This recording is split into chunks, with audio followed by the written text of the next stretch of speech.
Charlemagne, also known as Charles the Great, Charlemagne's empire covered most of Western and Central Europe, from France to Germany, from the North Sea to Italy. He ruled more land than anyone in Western Europe had since the Roman Empire. But Charlemagne didn't just fight wars. He loved learning. Even though he couldn't write well himself, he surrounded himself with smart scholars. He started schools in churches and monasteries and made sure that children, especially boys, learned to read, write, and study religion. This time of learning and culture became known as the Carolingian Renaissance.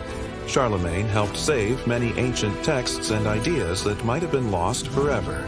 For example, Cicero, writings on philosophy and rhetoric; Virgil, especially the Aeneid, an epic poem connecting Rome to heroic myth; Ovid, works like Metamorphoses that blended mythology and culture.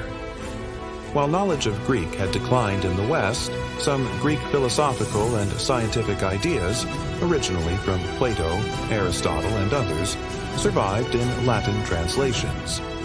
Charlemagne's scholars collected and copied what they could, created textbooks for grammar, logic, and rhetoric, standardized Latin spelling and pronunciation, and many more. He also improved the way his empire was run.